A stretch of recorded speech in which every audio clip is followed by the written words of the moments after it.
देखो, कल मैं आ रहा था रास्ते पे, तो मेरे घर के रास्ते पे आ रहा था, तो एक कार्ड उल्टा पड़ा हुआ था। ताश का पत्ता ऐसे उल्टा पड़ा हुआ था, है ना, ऐसे उल्टा पड़ा हुआ था ये ताश का पत्ता।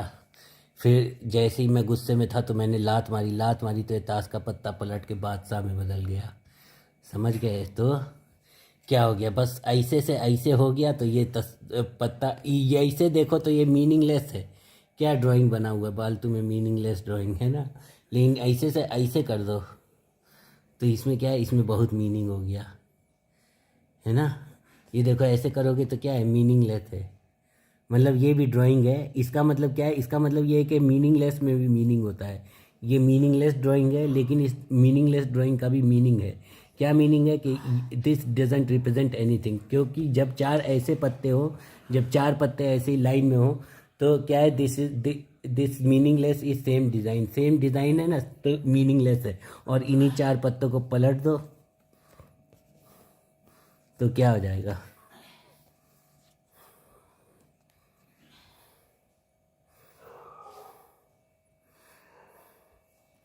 तो क्या है, इसका मीनिंग क्या है, नाइट ऑफ सोर्ट्स। इसका मीनिंग है कि एक शेवरली, वो क्या है, चिवेलरस हीरो। चिवेलरस हीरो मतलब क्या होता है, काइवेलरस हीरो। काइवेलरस हीरो मतलब होता है कि क्या कहते हैं, टेन ऑफ सोर्ट्स है ना, knight of swords. Knight of swords में क्या लिखा है देखो, he is riding in full course as if scattering his enemies in the design. He is really prototypical hero of romantic chivalry. Romantic chivalry का ये hero है। ये किसका हीरो है, रोमांटिक शिवेलरी का।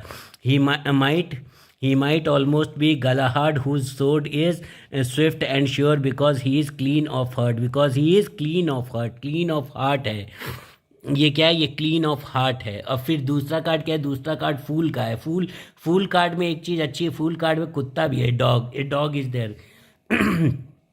एक डॉग है फूल कार्ड में, फूल कार्ड में डॉग है ना। तो इसमें क्या है, इसमें भी एक बहुत सही मीनिंग है। इसमें एक बहुत सी सही मीनिंग क्या है कि जब हम लोग वो पढ़ेंगे महाभारत, महाभारत जब पढ़ेंगे तो महाभारत में जब लास्ट में जब कृष्ण जी भी मर गए, अर्जुन भी मर गए, सब कुछ, अर्जुन भी टाइम आ गया, अर्जुन का भी टाइम आ गया, तो युधिष्ठिर जो थे, अर्जुन और पांचों पांडव को लेके स्वर्ग की तरफ बढ़े। तो स्वर्ग तक जाते जाते सिर्फ युधिष्ठिर अकेले स्वर्ग में पहुंचे थे। उनके चारों भाई और उनकी पत्नी द्रौपदी, उसका सबका निधन हो गया था, सबका रास्ते में ही मर गए। लेकिन एक कुत्ता जो था, वो युधिष्ठिर के साथ पहुंचा था। और वो कुत्ता कौन था, वो कुत्ता स्वयं धर्मराज थे, धर्मराज का भाई थे, धर्मराज थे वो कुत्ता। और धर्मराज के पुत्र कौन थे, युधिष्ठिर थे, धर्मराज के पुत्र थे, इसीलिए युधिष्ठिर कभी झूठ नहीं बोलते थे। तो ये क्या है, ये सेकंड कार्ड है द फूल का। फूल का कार्ड क्या बोलता है, with light step as if earth is trammel had little power to restrain। Mummy बोलना नहीं अभी कुछ। A young man in gorgeous vestment pauses at the brink of a precipice among the great heights of the world. He surveys the blue distance before him, its expanse of sky rather than the prospect below. His act of eager walking is still indicated, though he is stationary at the given moment. His dog is still bounding. इसका क्या होता है, divinatory meaning होता है folly, mania, extravagance, intoxication, delirium, frenzy and bewrayment. Bewrayment मतलब होता है धोखा। ब्यूरेमेंट मतलब क्या होता है, धोखा होता है। ब्यूरेमेंट मतलब क्या होता है, धोखा होता है। मतलब जिस आदमी के साथ पूरी ज़िंदगी में धोखा हो गया होता है, वो क्या रहता है, वो आदमी हमेशा कुत्ते के साथ मिलेगा और कुत्ते को रोटी खिलाता हुआ मिलेगा। और फूल से एक और चीज़ सिग्निफाई करती है, फूल सिग्निफाई ये करता है, ये फूल ये सिग्निफाई करता है कि मतलब जैसे जैसे नाइट ऑफ सोर्ड्स है, तो किसी के लिए तुम नाइट ऑफ सोर्ड हो, है ना, रोमांटिक शिवेलरस हीरो। किसी के लिए तुम क्या हो, किसी के लिए तुम फूल हो। और किसी के लिए तुम क्या हो, किसी के लिए मैजिशियन हो। और किसी के लिए क्या है, किसी के लिए वो इम्परर है। और किसी के लिए क्या है, किसी के लिए बादशाह है। तो ऐसा क्यों है, ऐसा इसलिए है ऐसा इसलिए है क्योंकि मतलब जो जिन लोगों के अंदर अंतर ज्ञान होता है, अंतर ज्ञान मतलब समझ रहे हो, अंतर ज्ञान मतलब एनलाइटनमेंट। जिन लोगों के अंदर अंतर ज्ञान होता है, मतलब इसमें इसमें बताया है मेरी कुंडली में, कहाँ गया,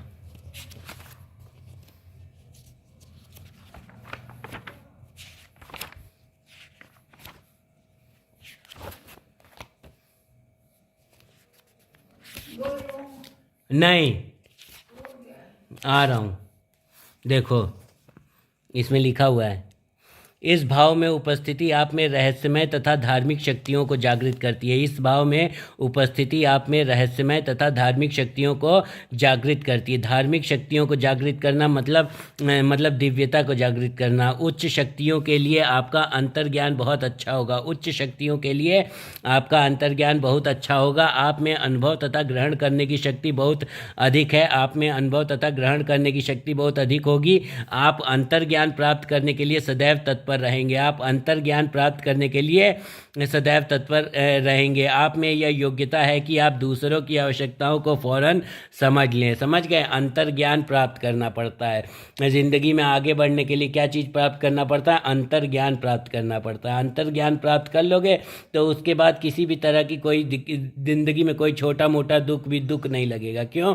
क्योंकि अंतर्ज्ञान प्राप्त हो गया। तो जब अंतर्ज्ञान प्राप्त हो गया तो आप सम्यक भाव में हो गए। तो जब आप सम्यक भाव में हो गए तो आप सुखी रहें या दुखी रहें, कोई फ़र्क नहीं पड़ता है। और इसमें बहुत सारी अच्छी अच्छी बातें तो लिखी है। इसमें लिखा तो हुआ है, आप व्यापार तथा राजनीतिक क्षेत्र में सफलता प्राप्त करेंगे। ऐसी आशा है कि सही जगहों पर आपका अच्छा प्रभाव तथा संपर्क होगा और सामाजिक और पेशेवर कार्यों में भी रुचि लेंगे। और एक और चीज़ लिखे, देखो, पैतृक धन संपदा प्राप्त करने की संभावनाएं संतोषजनक है। आपको बहुत सचेत रहना चाहिए और इस बात का सदैव ध्यान रखना चाहिए कि किसी की कागज़ पर दस्तखत करने से पहले उसे ध्यानपूर्वक सोच समझ ले। सही बात कहा है। पैतृक धन संपदा प्राप्त करने की संभावना संतोषजनक है। सही बात है, संतोषजनक है, क्योंकि हमारे तीनों चाचा वो कर दिए थे, अपने हिस्से का 40,000 नहीं देते थे। हमारे हिस्से का 40,000 देवे नहीं करते थे, बोलते थे हम लोग को लड़की शादी करना है। जहाँ तक धन संपत्ता का संबंध है तो गुरु के प्रभाव से आप बहुत भाग्यवान हैं। आर्थिक रूप से आप बहुत सफल होंगे और सही स्थानों पर बहुत प्रभावशाली होंगे। संभवतः आप में निश्चित ही गुणों का भंडार है। आप बहुत खर्चीले हो सकते हैं। और इसमें एक और लाइन लिखी हुई है, आप अपने विश्वास पर अडिग रहते हैं। ये देखो, इसमें लिखा हुआ है ना, तथा आप रुको ना, आप अपने विश्वास पर अडिग रहते हैं। आप अपने विश्वास पर, आप शक्ति व स्फूर्ति से पूर्ण है तथा अभी रुक जाओ तो 10 मिनट हैं। आप शक्ति और स्फूर्ति से पूर्ण है तथा आप अपने विश्वास पर अडिग रहते हैं। समझ गई? 373 करोड़ का काम हो रहा है। अभी डिस्टर्ब मत करो, 1 मिनट और है बस, हैं, फिर दे रहे हैं। फिर एक कार्ड इम्परर कार्ड है। इम्परर कार्ड का मतलब क्या होता है? ये आदमी जो होता है वो वेलोर, और इसमें वेलोर होता है। वेलोर मतलब होता है VALOUR, stability, power, protection, realization, a great person, aid, reason, conviction, also authority and will. इसमें दिखा है, he has the form of the crux ansata on his sceptre and a globe in his left hand. He is crowned monarch, commanding, stately, seated on the throne, the arms of which axe fronted by ram's head.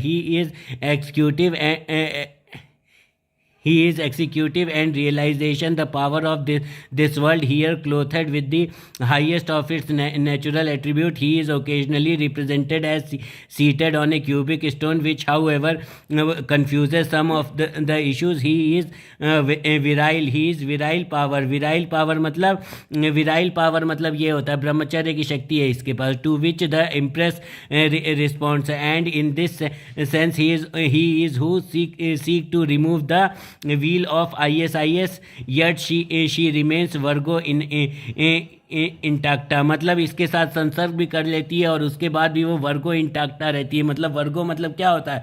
एक पवित्र स्त्री। मतलब वर्गो मतलब एक पवित्र स्त्री होता है, वर्गो इंटैक्टा होता है। It should be understood that this card that of impress do not precisely represent the condition of married life, though this state is implied on the surface. As I have indicated, they stand for mundane royalty uplifted on the seats of the mighty, but above this there is the suggestion of another presence. They signify also, and the male figure especially, the higher kinship occupying the intellectual throne.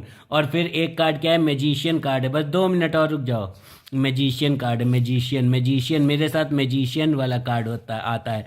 Magician card क्या है? Magician है a youthful figure in the robe of a magician. A youthful figure है, youthful figure मतलब 20-22 साल का figure है। Youthful figure in the robe of a magician having the countenance of divine Apollo, having the countenance of divine Apollo. Divine Apollo कौन है? Divine Apollo मतलब सूर्य देव है, सूर्य देव है। सूर्य देव मतलब सवितार देवता, और मेरा हस्ता नक्षत्र है और मेरे सवितार देवता है, सवितार सूर्य देव का नाम है। Which is with smile of confidence and shining eyes above his head, with smile of confidence and shining eyes above his head is the mysterious sign of the Holy